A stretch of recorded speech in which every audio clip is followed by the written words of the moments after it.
Rosalie Thornton knew exactly what kind of man Father Prescott was the moment she laid eyes on him.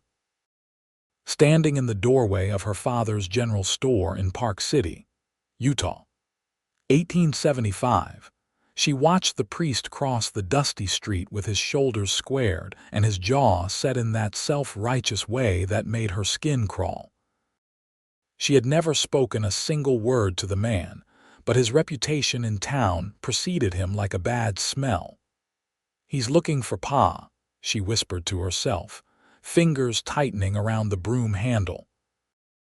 Her father had been expecting the priest's visit all week, ever since Hugh Finley had asked for Rosalie's hand in marriage. Hugh stood beside her father at the counter, his weathered Stetson clutched in calloused hands.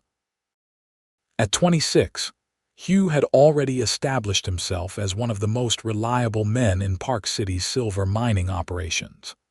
His steady blue eyes found hers across the room, and despite the tension hanging in the air, Rosalie couldn't help but smile.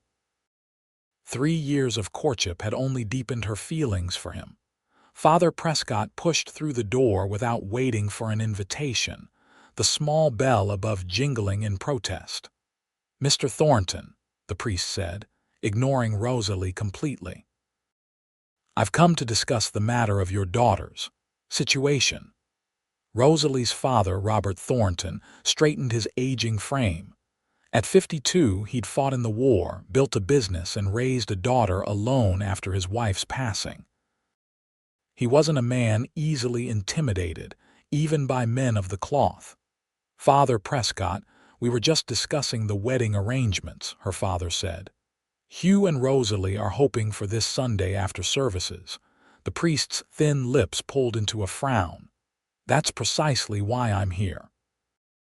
I cannot and will not perform this ceremony." The room fell silent.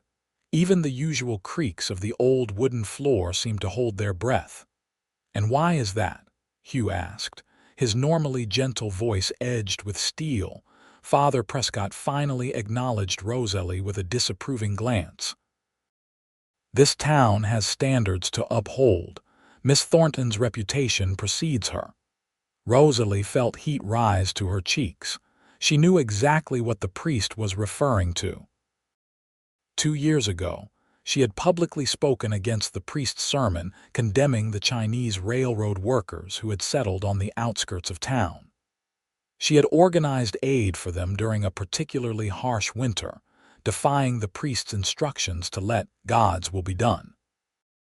"My daughter has done nothing to deserve your contempt," Robert said, hands flat on the counter. "She questions the natural order of things," Father Prescott replied.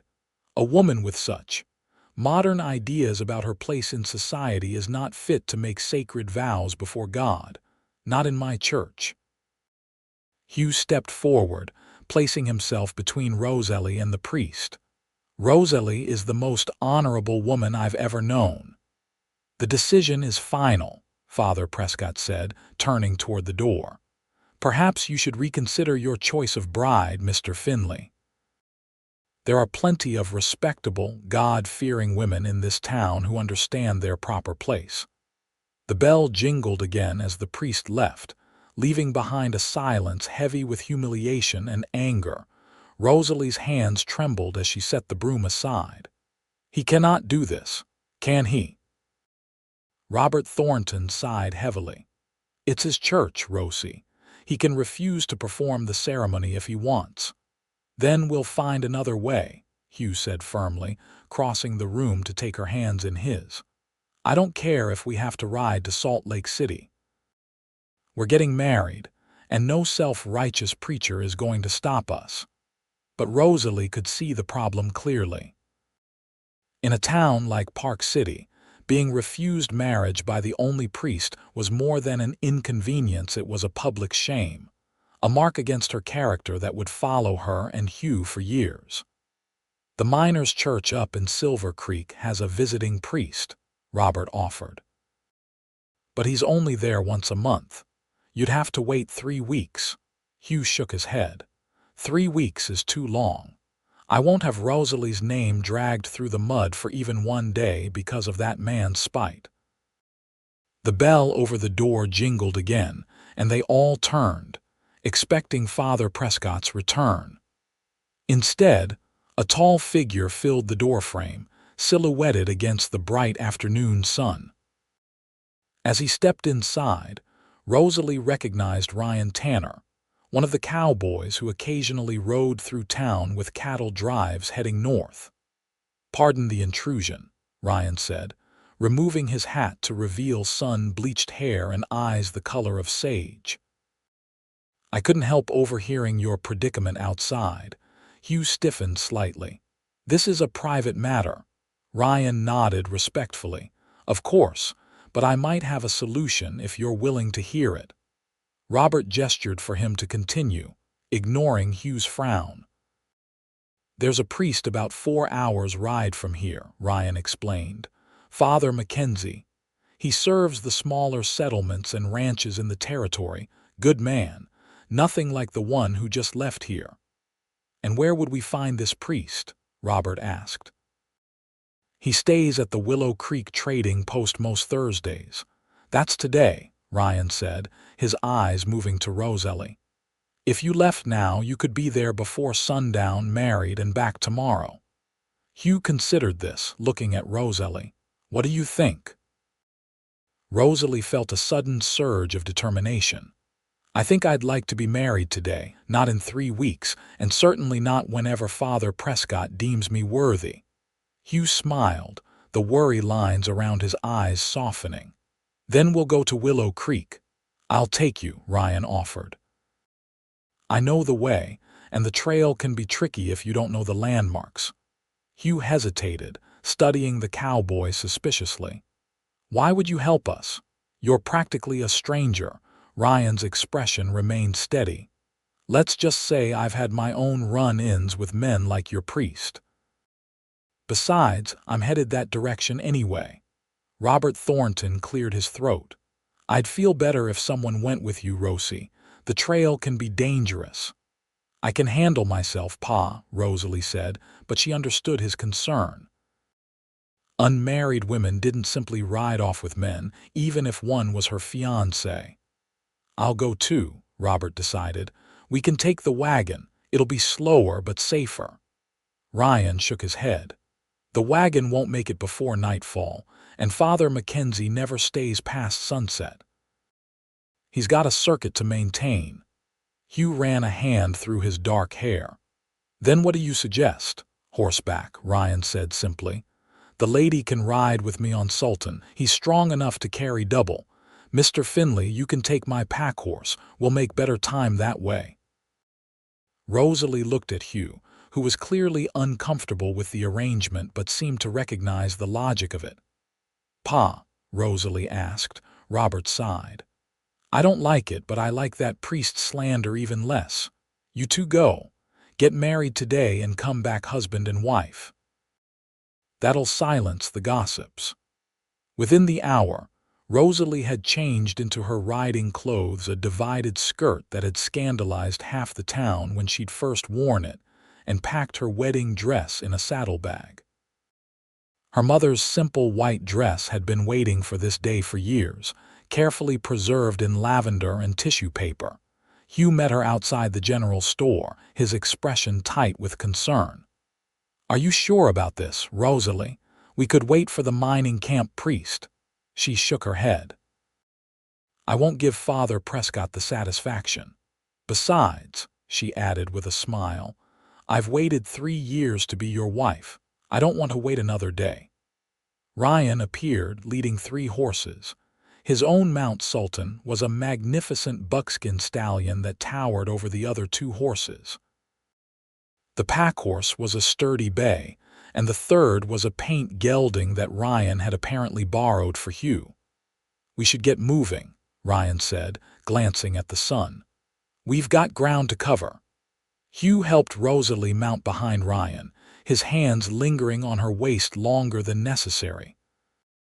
"I'll be right behind you the whole way," he promised quietly. As they rode out of Park City, Rosalie was acutely aware of the whispers and stares that followed them. Father Prescott stood outside the church, watching their departure with smug satisfaction that quickly turned to confusion as he realized they weren't simply accepting his verdict. Ryan set a brisk pace once they cleared the town, following a trail that quickly narrowed into rugged terrain. Rosalie held firmly to the saddle horn, determined not to cling to the cowboy's back despite the increasingly rough ride. Hugh kept close behind, his protective gaze never leaving her. "How do you know this Father Mackenzie?" Hugh called out after they'd been riding for an hour. Ryan glanced back. "He blessed my sister's marriage when no one else would."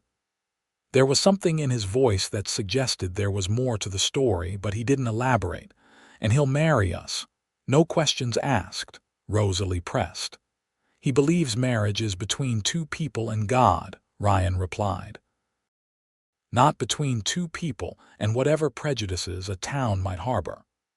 They stopped briefly at midday to rest the horses and eat a small meal of jerky and biscuits that Ryan had packed. The summer sun beat down mercilessly, and Rosalie was grateful when Ryan offered her his canteen. "So what did you do to offend the good father back there?" Ryan asked as they sat in the shade of a juniper tree. Hugh tensed, but Rosalie placed a calming hand on his arm. "I helped people he thought weren't worth helping," she said simply. Ryan nodded. "Sounds familiar." "What about your sister?" Rosalie asked. "Why wouldn't anyone marry her?" A shadow crossed Ryan's face.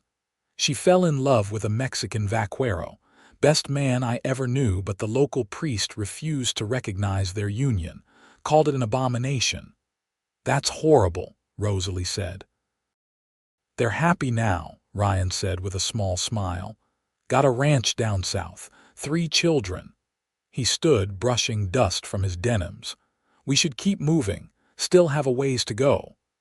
The afternoon wore on, the landscape gradually changing from scrubby desert to pine-dotted hills. Rosalie's muscles ached from the unaccustomed riding position, but she refused to complain. The discomfort would be worth it to see Father Prescott's face when they returned to Park City as husband and wife.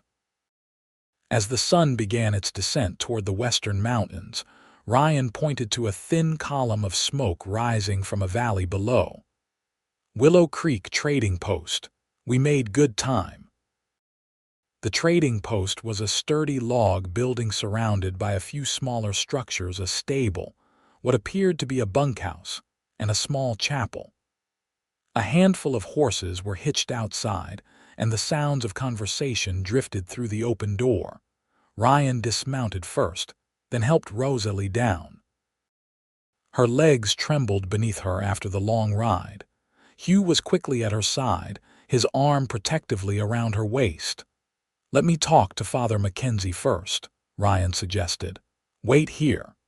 As Ryan disappeared inside the trading post, Hugh turned Rosalie to face him.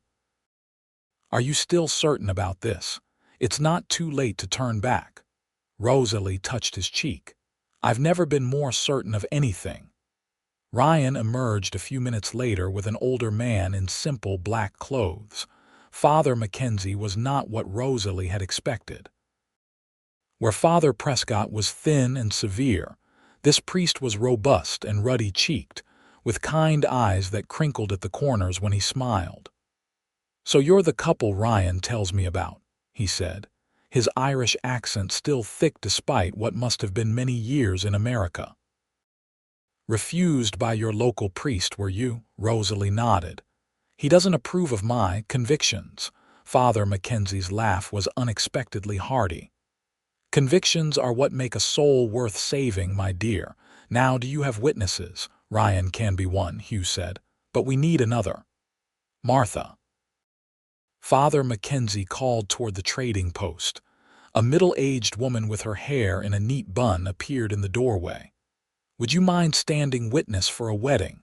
The woman wiped her hands on her apron. "Another of your roadside ceremonies, Father? I'd be honored." Rosalie suddenly felt overwhelmed by the reality of what was happening. "I need to change," she said, clutching the saddlebag containing her mother's dress. Martha stepped forward. "Come with me, dear. You can use my room." In the small bedroom behind the trading post, Rosalie carefully unfolded the white dress. It was simple by current standards, no bustles or elaborate trimmings, but the delicate lace at the collar and cuffs was still beautiful. "Your mother's?" Martha asked as she helped Rosalie out of her riding clothes. "Yes," Rosalie said softly. "She died when I was 14. She'd be proud to see you wearing it today," Martha assured her, fastening the tiny buttons down the back. When Rosalie emerged, the setting sun cast everything in a golden glow. Hugh stood waiting beside the small chapel, now dressed in his best shirt, which he must have packed without her noticing.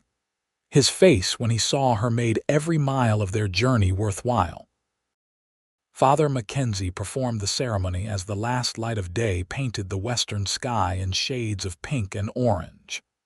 The words were familiar, but here, away from the judgment of Park City, they felt pure and true. When Hugh slipped his mother's ring onto Rosalie's finger, his hands were steady, his eyes never leaving hers. "By the authority vested in me by God and the territory of Utah, I pronounce you husband and wife," Father Mackenzie declared. "What God has joined together, let no man put asunder." Hugh's kiss was tender and full of promise. Rosalie barely noticed the applause from the small gathering of traders and travelers who had emerged from the post to witness the ceremony.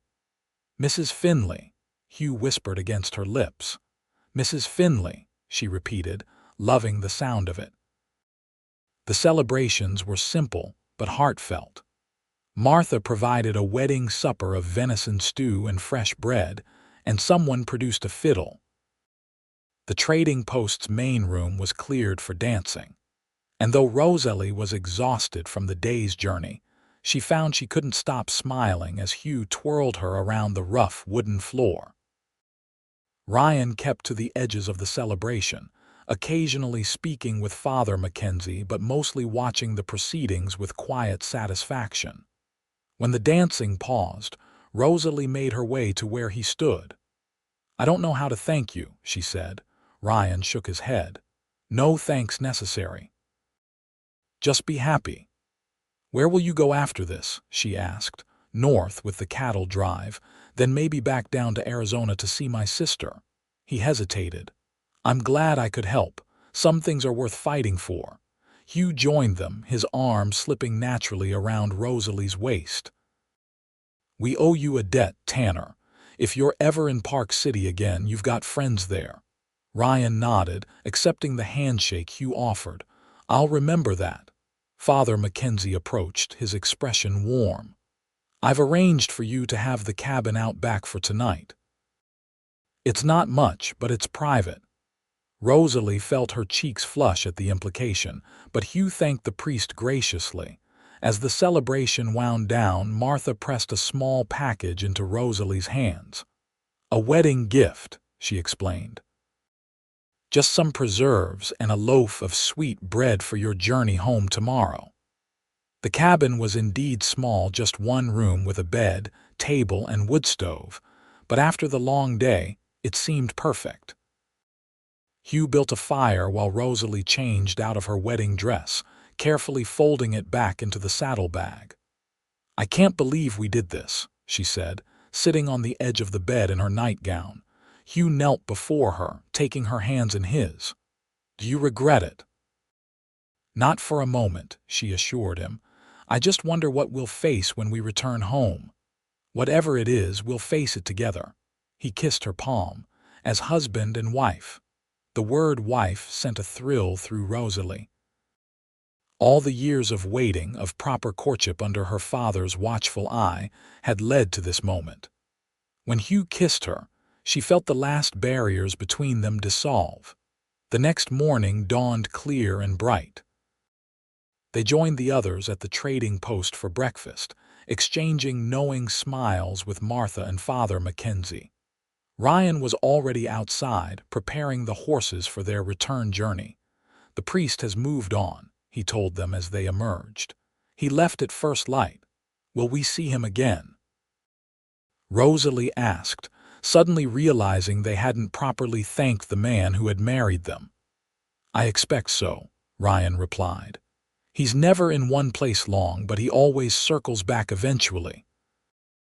The ride back to Park City seemed shorter somehow, perhaps because the urgency was gone, replaced by a contented certainty. They stopped more frequently, taking time to admire the rugged beauty of the landscape. At one such stop, beside a small stream where the horses drank deeply, Hugh pulled Rosalie into his arms. "I've been thinking," he said, his voice serious. "We should leave Park City." Rosalie pulled back to look at him. "Leave? But your job at the mine, my father's store." "I've been offered a position at a new silver mine opening up near Cedar City," he explained. "Better pay, and we could have our own place from the start. No one there would know or care about Father Prescott's opinion of you. But my father, he could come with us, or visit often. The railroad makes travel easier now." Rosalie considered this. The idea of starting fresh, away from the whispers and judgment of Park City, was appealing, but it felt like running away. "No," she said finally.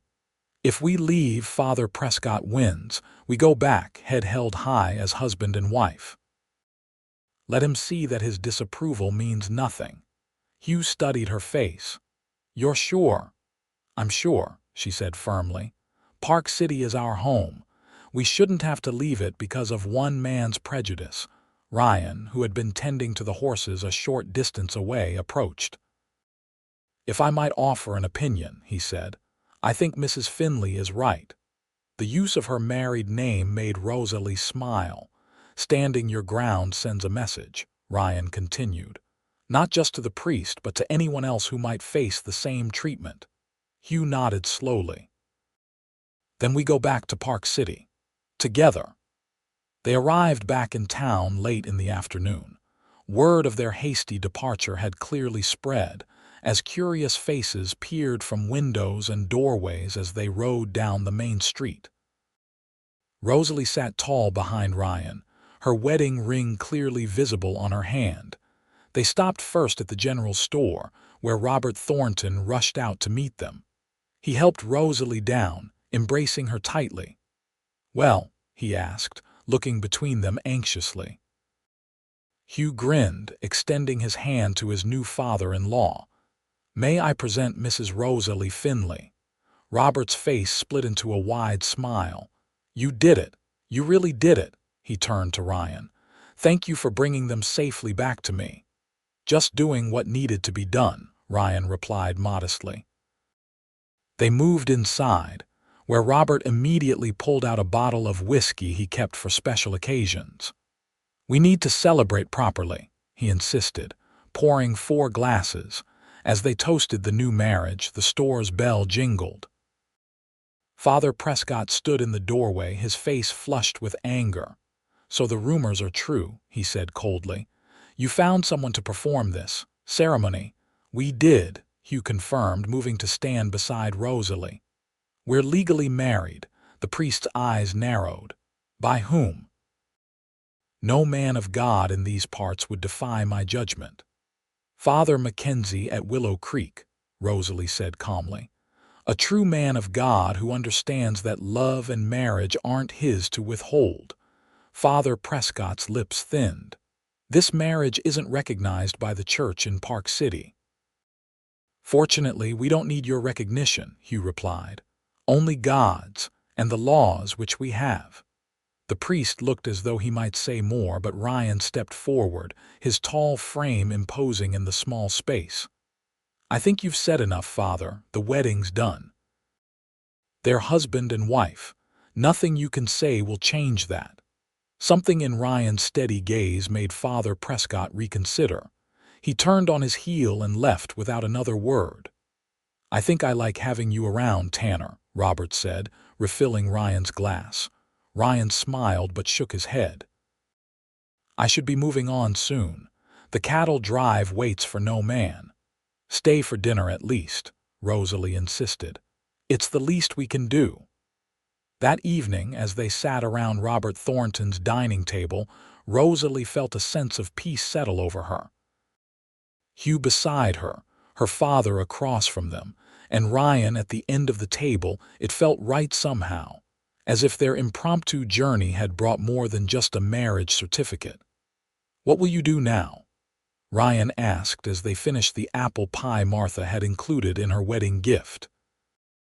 "Live," Hugh said simply, his hand finding Rosalie's under the table. "Build our life together.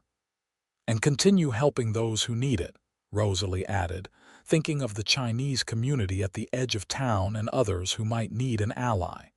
"Even if it means facing more disapproval?" Ryan asked. Rosalie's smile was determined. Especially then.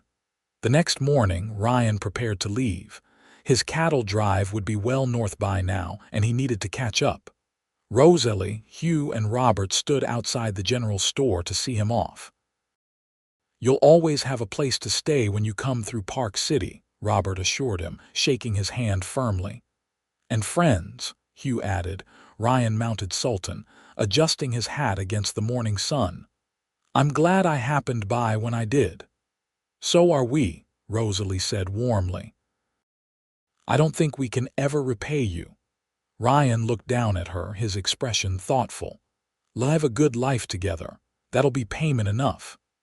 With a tip of his hat, he turned his horse and rode out of town, a solitary figure against the vast landscape. Rosalie watched until he disappeared from view, a strange feeling in her chest. It wasn't every day a stranger rode into your life, changed it completely, and rode back out again. "He's an interesting man," Hugh observed.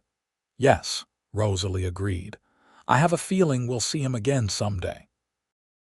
As they turned back to the store, Father Prescott was walking down the opposite side of the street. He pointedly looked away when he saw them. Hugh tensed beside her, but Rosalie squeezed his hand.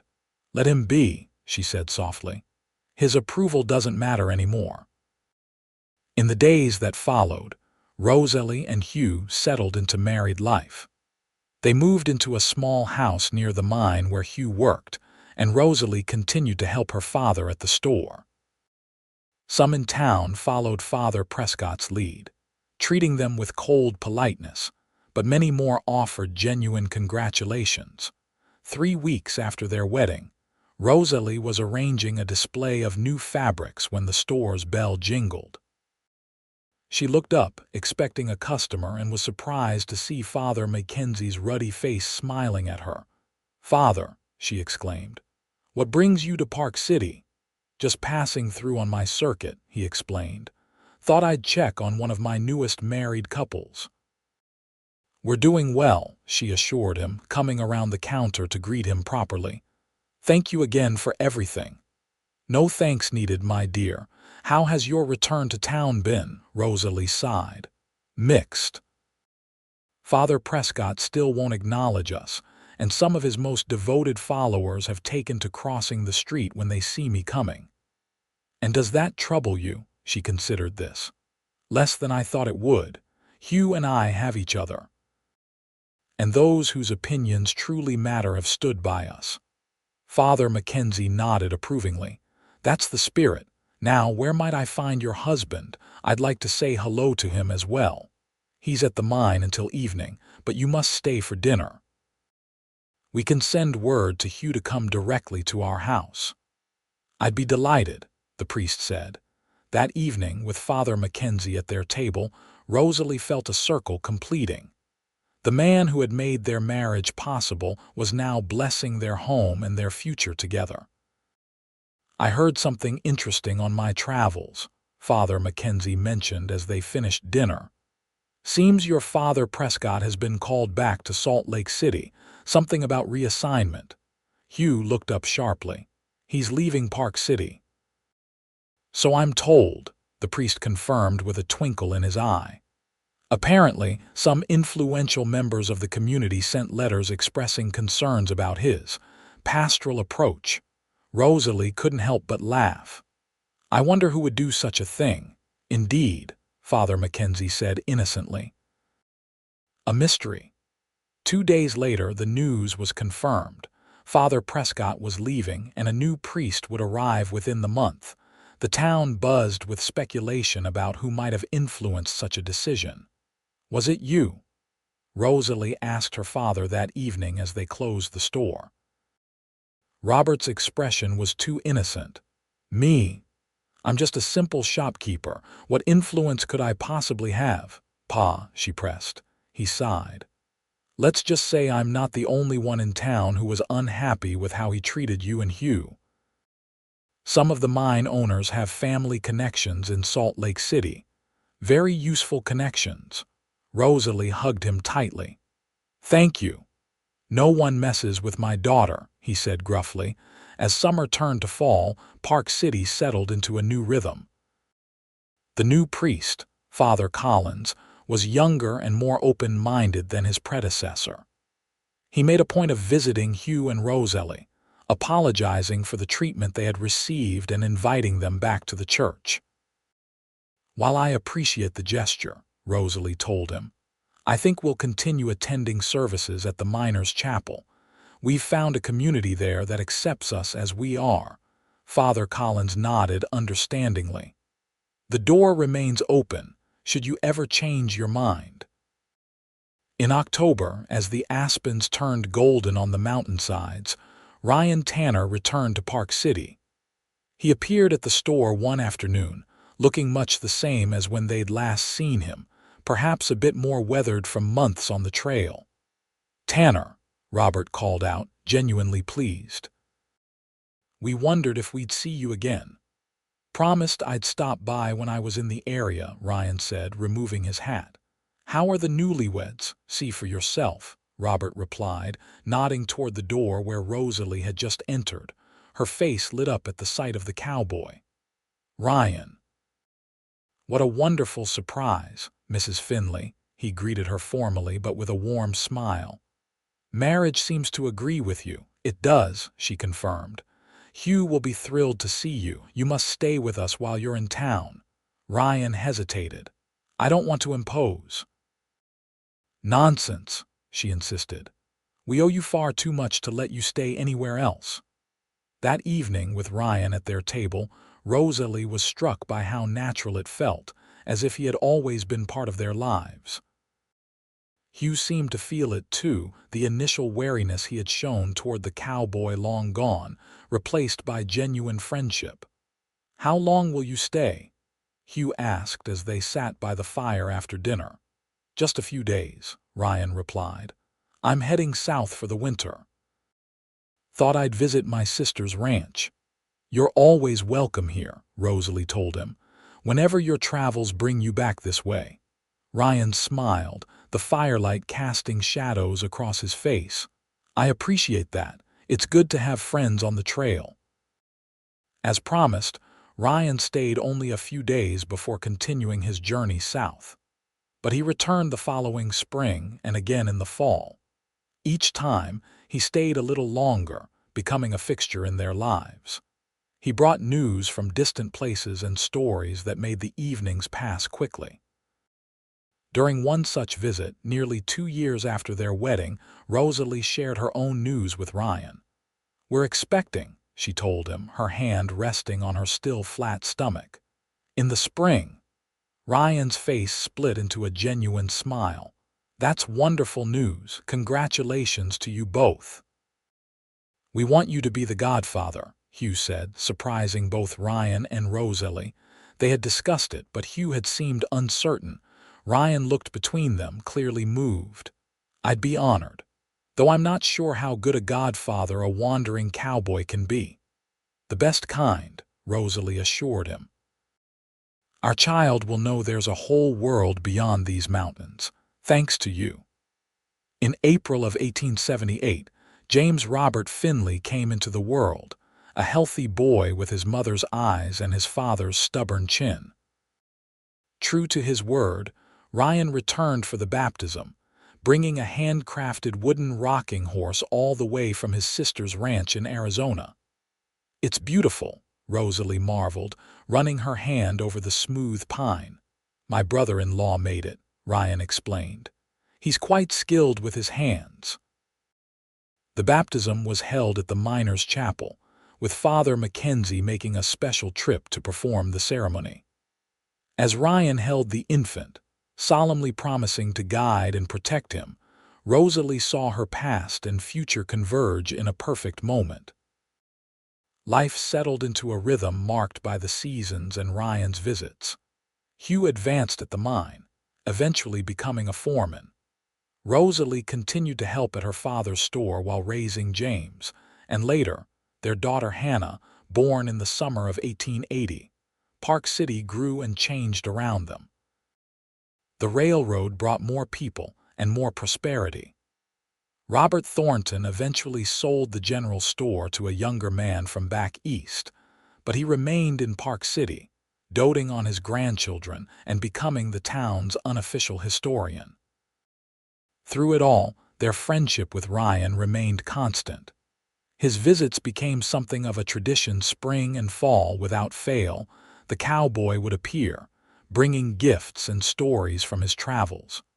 The children adored him, running to the window at the first sign of his approach. "Uncle Ryan, Uncle Ryan," they would call, racing out to meet him. For his part, Ryan seemed to find a peace in their home that had eluded him on the trail. Though he never stayed permanently, each visit lasted a little longer and his departures grew more reluctant. "Have you ever thought of settling down?" Rosalie asked him once, as they sat on the porch watching the children play in the yard. Ryan's eyes followed James as the boy expertly mimicked a cowboy's rope twirl using a piece of clothesline. "Sometimes," he admitted, "but the trail's in my blood now." "The trail will always be there," she pointed out, "but so could a home." He smiled at her, a hint of sadness in his eyes. "Not everyone finds what you and Hugh have, Rosalie. Some of us are meant to keep moving." But as the years passed, Rosalie noticed Ryan's restlessness seemed to ease.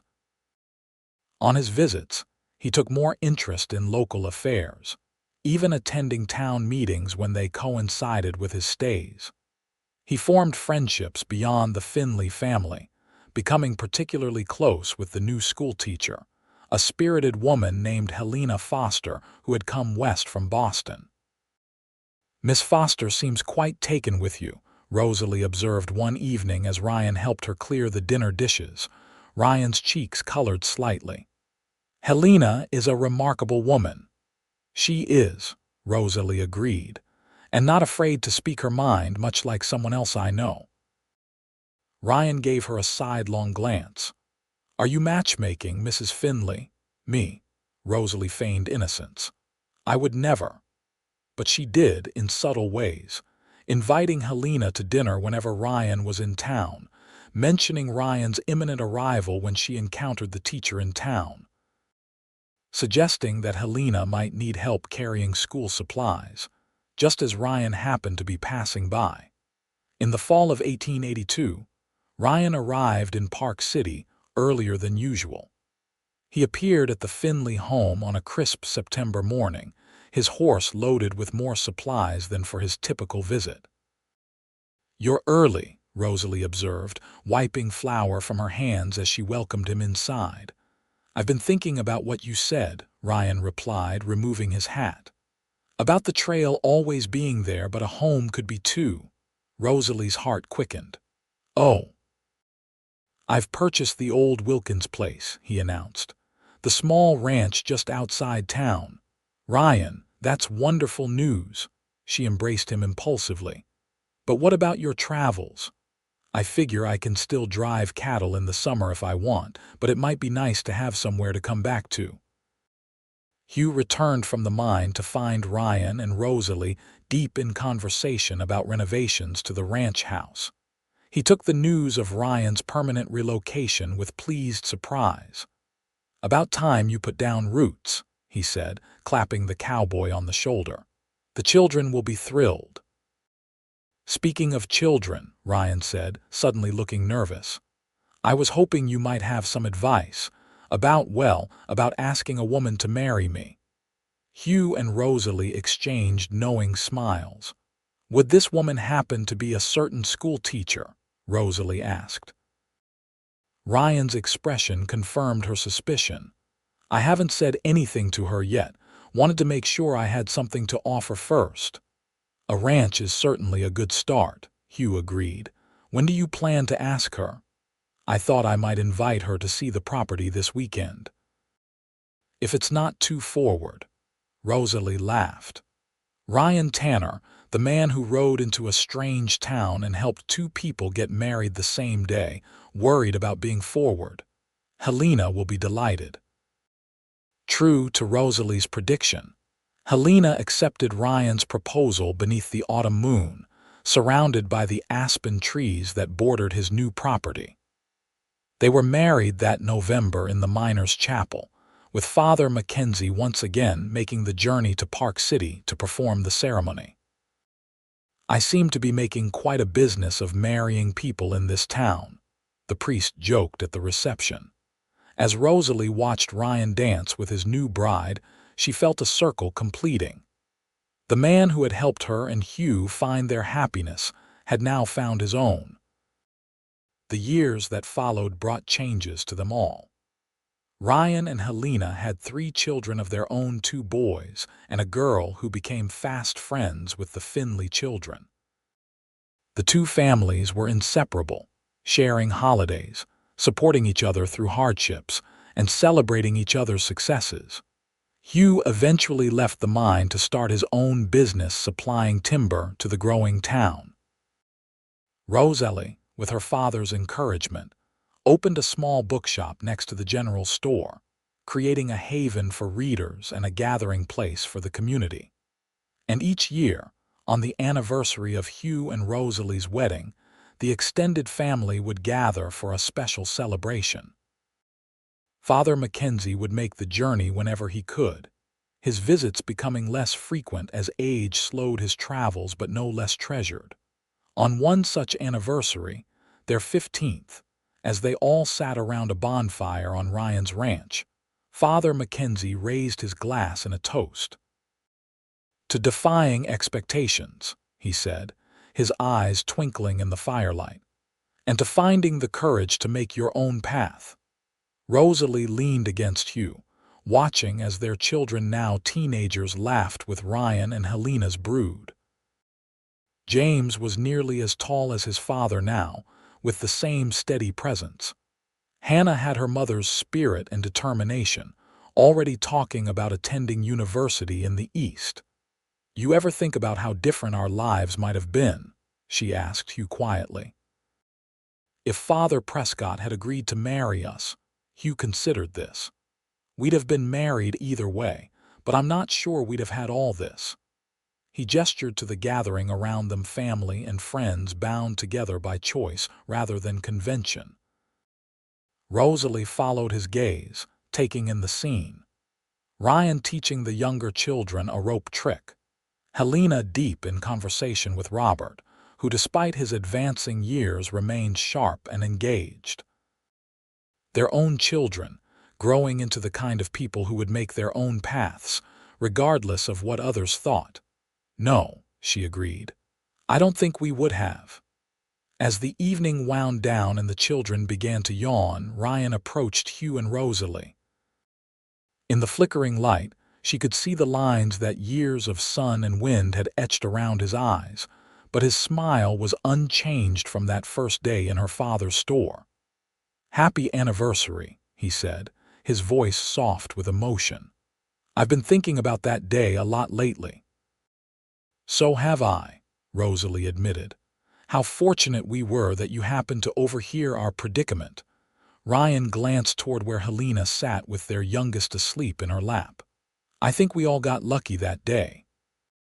In the quiet moment that followed, Rosalie felt a profound gratitude for the path their lives had taken. A closed door had led to an open road, and that road had brought them here to a life richer and fuller than she could have imagined. "To unexpected journeys," Hugh said, raising his glass to Ryan. "And to finding home at the end of them," Ryan replied. As they made their way back to town that night, the moon lighting their path, Rosalie looked up at the stars scattered across the Utah sky. The same stars had watched over them on that desperate ride to Willow Creek 15 years before, when their future had seemed uncertain and fragile. Now, with Hugh beside her and their children walking ahead, she knew with absolute certainty that some journeys, however unlikely their beginnings, were always meant to lead exactly where they needed to go. "I love you, Mrs. Finley," Hugh said, as if reading her thoughts. "And I love you, Mr. Finley," she replied. "Today and always." In the years that followed, Park City continued to grow and change. The silver mines that had been the town's lifeblood began to play out, but new opportunities arose. The railroad brought visitors who marveled at the mountain scenery, and some stayed, building homes and businesses. Through it all, the Finleys and Tanners remained fixtures in the community, their unusual beginning now just another part of the town's colorful history. James Finley followed in his father's footsteps, not in the mines but in business, expanding the timber company to supply the growing region. Hannah Finley did attend university back east, returning with a teaching degree and a determination to improve education in her hometown. Ryan and Helena's children found their own paths, their oldest son taking over the ranch, their daughter becoming the town's first female doctor, and their youngest son following a calling to the church, eventually becoming a priest himself. Father Mackenzie's visits grew less frequent as the years passed, and when word came of his passing in the winter of 1900, both families mourned deeply. They established a scholarship in his name at the town school, ensuring that his legacy of kindness and acceptance would continue. Robert Thornton lived to see his great-grandchildren, passing peacefully in his sleep in 1903, surrounded by the family that had grown from his daughter's unconventional marriage. As for Rosalie and Hugh, they remained at the center of it all, their bond only strengthening with each passing year. Their story was told and retold, gaining new details and embellishments with each telling, but the heart of it remained the same. A love that refused to be denied, a journey taken in defiance of convention, and the family that grew from that courageous beginning.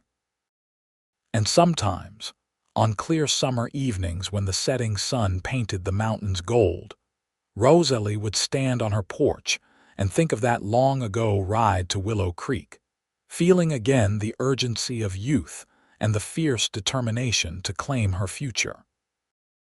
In those moments, she could almost see the dust rising from Sultan's hooves as Ryan led them toward an uncertain destination, and she would smile at the memory of the day that had changed everything. "What are you thinking about?" Hugh would ask, joining her as the first stars appeared in the darkening sky. "Just remembering," she would reply, leaning into his embrace. "And being thankful for a priest who said no, a cowboy who said yes, and the journey that had brought them home,